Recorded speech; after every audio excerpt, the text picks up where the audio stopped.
حضرت داتا گنج بخش علی حجویری آپ اولیاء مقتدمین میں سے ہیں، ظاہری اور باطنی علوم کے جامع ہیں۔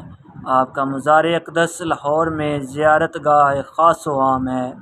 آپ کی عظمت کا اندازہ اس سے لگایا جا سکتا ہے کہ سلطان الہند حضرت خواجہ معین الدین اجمیری رضی اللہ تعالی عنہ آپ کے مزار پر انوار پر حاضر ہوئے، وہاں پر چلا کیا اور رخصتی کے وقت حضرت کی شان میں یہ شعر فرمایا: گنج بخش فیض عالم مظہر نور خدا، گنج بخش فیض عالم مظہر نور خدا، ناقصاں راہ پیر کامل کاملاں راہ رہنما۔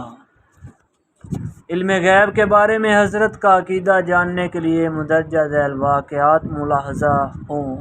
خود حضرت داتا گنج بخش علیہ رحمۃ اللہ علیہ رضوان تحریر فرماتے ہیں، ایک بوڑھے آدمی نے بیان کیا کہ وہ ایک دن حضرت ابو علی بن حسین دقاق رحمۃ اللہ تعالی علیہ کی مجلس میں اس خیال سے گیا کہ متوکلوں کی کیفیت کے متعلق ان سے کچھ دریافت کرے۔ حضرت طبرستان کا بنا ہوا خوبصورت امامہ پگڑی باندھے ہوئے تھے۔ بوڑھے نے سوال کیا، توکل علی الحق کیا چیز ہے؟ فرمایا، لوگوں کی پگڑیوں کو لالچ کے نظریے سے نہ دیکھنے کو توکل کہتے ہیں۔ یہ تو فرمایا اور پگڑی اتار کر بوڑھے آدمی کے سامنے رکھ دیا۔ اور آپ تحریر فرماتے ہیں کہ حضرت ابو سعید فضل اللہ محینی رحمۃ اللہ تعالی علیہ نشا پور سے طوس جا رہے تھے۔ راستے میں ایک ٹھنڈی وادی تھی، سردی کی وجہ سے آپ کے پاؤں ٹھنڈے ہو گئے۔ ایک درویش آپ کے ساتھ تھا، اس نے سوچا کہ اپنے کمر بند کو پھاڑ کر آپ کے دونوں پیروں میں لپیٹ دے، پھر اس خیال سے رک گیا کہ کمر بند بہت خوبصورت ہے اور اسے ضائع نہیں کرنا چاہیے۔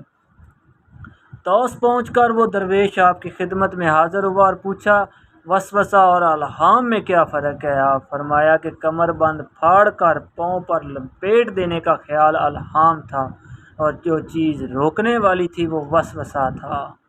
اور تحریر فرماتے ہیں کہ ایک دن میں حضرت ابو الفضل محمد خطلی رحمۃ اللہ تعالی علیہ کو وضو کروا رہا تھا۔ میرے دل میں خیال گزرا کہ جب ہر کام تقدیر سے ہوتا ہے تو آزاد لوگ کیوں کرامات کی امید پر پیروں کے غلام بنے رہتے ہیں؟ آپ نے فرمایا، عزیز من، میں تیرے دل کی کیفیت سمجھ رہا ہوں۔ تجھے معلوم ہونا چاہیے کہ ہر چیز کے لیے سبب ہوتا ہے۔ جب اللہ تعالیٰ کسی شخصیت کو تخت و تاج سے سرفراز کرنا چاہتا ہے تو اپنے کسی دوست کی خدمت اس کے سپرد کر دیتا ہے تاکہ وہ خدمت حصول کرامت کا سبب بن جائے۔ اور حضرت داتا گنج بخش رحمۃ اللہ علیہ تحریر فرماتے ہیں کہ ایک دن میں حضرت ابو القاسم بن علی رحمۃ اللہ علیہ کے سامنے اپنے حالات و مشاہدات بیان کر رہا تھا، اس خیال سے کہ وہ ناقد و وقت ہونے کی حیثیت سے میری کیفیت پر نظر فرمائیں۔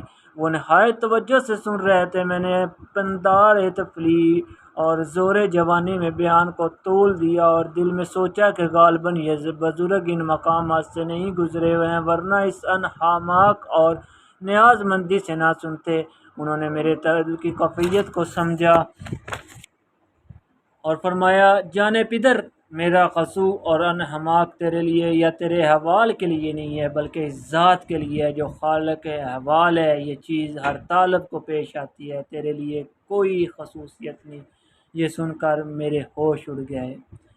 ایک بزرگ کا لالچ کی نظر سے پگڑی کو دیکھنے کو جان لینا، دوسرے کا کمر بند پھاڑنے کے ارادے سے واقف ہونا اور تیسرے اور چوتھے کا دل کی کیفیت سے آگاہ ہونا، سب غیب کی باتیں ہیں جن کو حضرت داتا گنج بخش علیہ رحمۃ اللہ علیہ رضوان اپنی کتاب میں تحریر فرما کر ثابت کر دیا کہ بزرگان دین کو علم غیب حاصل ہوتا ہے۔ میرا بھی یہی عقیدہ ہے اور صفیۃ الاولیاء میں ہے کہ جب حضرت داتا گنج بخش رحمۃ اللہ تعالی علیہ نے لاہور میں قیام فرمایا تو مسجد کی تعمیر شروع کی، جس کی محراب لاہور کی دوسری مسجدوں کی بنسبت دکن کی جانب کچھ زیادہ جھکی ہوئی معلوم ہوتی تھی۔ وہاں کے علماء نے اعتراض کیا مگر آپ خاموش رہے۔ پھر جب مسجد تیار ہو گئی تو آپ نے شہر کے تمام علماء اور فضلاء کو دعوت دی اور خود امام ہو کر نماز پڑھائی۔ نمازی کے بعد سب لوگوں کا منہ قبلہ کی جانب کر کے کھڑا کیا اور فرمایا دیکھو قبلہ کس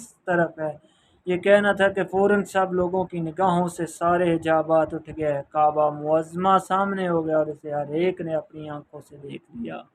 اس واقعے سے معلوم ہوا کہ حضرت داتا گنج بخش رحمۃ اللہ تعالی علیہ کا خود اپنے بارے میں بھی یہ عقیدہ تھا کہ میں علم غیب رکھتا ہوں، درمیان میں ہزاروں حجابات ہونے کے باوجود کعبہ معظمہ کو یہیں سے دیکھ رہا ہوں اور ضرورت پڑنے پر دوسروں کو بھی دکھا دیتا ہوں۔